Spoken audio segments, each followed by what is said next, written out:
Social Security is the third rail of American politics. You touch it, and it is a guaranteed political death. Well, we are now witnessing the strongest test we've ever had of that aphorism as Donald Trump grabs that third rail firmly and unmistakably. Trump has announced plans to fire thousands of people who work at the Social Security Administration, more than 12% of its staff. He has released plans to shut down dozens of local Social Security offices across the country. Simultaneously, Trump is also making changes that will force millions more people to have to go to Social Security offices in person rather than dealing with the agency over the phone as they can now. That means millions more elderly people and people with disabilities will be forced to somehow make their way physically to a Social Security office in person if they can find one, because they're closing lots of offices, because they will need to get help in person from a Social Security staffer, provided they can find one who hasn't been fired. The Trump administration also wants to give Elon Musk's group of Doge staffers access to Social Security's database of incredibly sensitive personal information. As we covered here on the show last night, for now, a judge has blocked Doge from getting that information. Today, Trump's acting director of Social Security responded to that ruling by throwing a tantrum and saying if that ruling stands, he will shut down the Social Security Administration altogether. And you don't have to be among the 70+ million Americans who currently receive Social Security to be mad about any of that, right? Making grandma wait in new lines is not nice, right? Making people check themselves out of the hospital or the nursing home to somehow make their way to a faraway office that hasn't been shut to wait for hours to do something they used to be able to do on the phone. It's not nice, right? Pitching a fit and saying you'll just shut down the whole administration is not nice. It ought to be obvious, right? Nobody needs to spell that out for you. Unless you're Donald Trump's Commerce Secretary. I don't know if you saw this today. I feel like in any other moment, this would have been wallpaper all over the American media. But this statement today from Donald Trump's Commerce Secretary about what Trump is doing to Social Security, this tape is such a political disaster. I feel like I almost have to close my eyes because I can't bear to watch it. Just, here you go. Check it out. Let's say Social Security didn't send out their checks this month.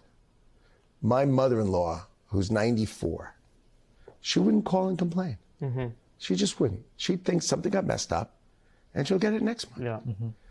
A fraudster always makes the loudest noise, screaming, yelling, and complaining. Howard Lutnick, Wall Street titan, Trump cabinet member, saying that his mother-in-law wouldn't call and complain. She'd just wait until next month, see if her check came then. Anybody complaining about not getting a check is obviously a criminal. How does that comport with what you understand of the reality of getting a Social Security check? And who in your life you know gets a Social Security check? Mr. Lutnick went on to say that anybody like Elon Musk, who had been inside a payment system like PayPal, quote, knows the easiest way to find the fraudster is to stop payments and listen, because whoever screams is the one stealing. This is not like a random podcaster dude. This is cabinet official in the Trump administration while they are devastating Social Security. Yeah, maybe it gets easier if you hear it again. Here's one more time. Let's say Social Security didn't send out their checks this month. My mother-in-law, who's 94, she wouldn't call and complain. She just wouldn't. She'd think something got messed up, and she'll get it next month. Yeah. A fraudster always makes the loudest noise, screaming, yelling, and complaining. And if all the guys who did PayPal, like Elon knows this by heart, right? Anybody who's been in the payment system and the process system knows the easiest way to find the fraudster is to stop payments and listen. Yeah. Because whoever screams is the one stealing. He's talking about Social Security checks to elderly and disabled people. Stop the payments and listen. Whoever screams, that's the one stealing. Try seeing that through the eyes of people, even just people in the news. Maybe you can't imagine real human beings that you've met, right? But try seeing it through the eyes of people in the news whose Social Security checks have, for one reason or another, been cut off, and who are not the mother-in-law of the Commerce Secretary for Donald Trump. For instance, take Ned Johnson of Seattle. You might have seen his story going around this week after it was written up in the Seattle Times. Ned Johnson was very mistakenly declared deceased by the Social Security Administration. It was just a mistake. He is not dead. There's the headline in the Seattle Times. Here's a, quote, dead person on Social Security in Seattle with plenty to say. After this mistaken classification, the bank then deducted $5,201 in Social Security deposits from his family bank account. Mr. Johnson is 82 years old. He spent nearly 3 weeks on the phone, followed by 4 hours in person before he could straighten it out. And even though he himself could handle the interruption in his Social Security check, Mr. Johnson said he understood what could be at stake for other people. He said, quote, when I was in that line, I was thinking that if I was living solely off Social Security, I could be close to dumpster diving about now. Or consider James McCaffrey of Oklahoma City. His benefits were also cut off by mistake. And even though he, too, financially could handle the interruption, he says he understood that for other people, this would be a severe crisis. You interrupt that for 7 days, 2 weeks, or even longer, and they're in bad trouble. They could be out of a house. They could be out of food. I don't know.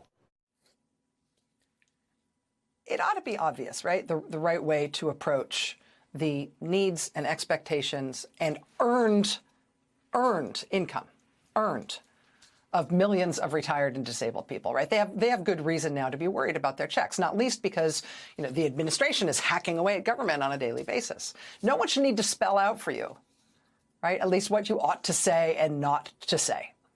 But here's Howard Lutnick saying these people don't really need that money. If any of them complain when we cut it off, which we should, then you know they're criminals. This should haunt the Trump administration, and it may already be starting to. Are you tired of one-sided news? Frustrated by echo chambers and media bias? Introducing Ground News, the world's first news comparison platform. Ground News helps you uncover the full story by showing how over 50,000 sources cover the same news.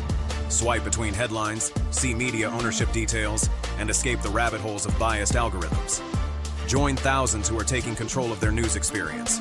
Use my exclusive link and get 15% off your subscription. Start thinking freely today with Ground News.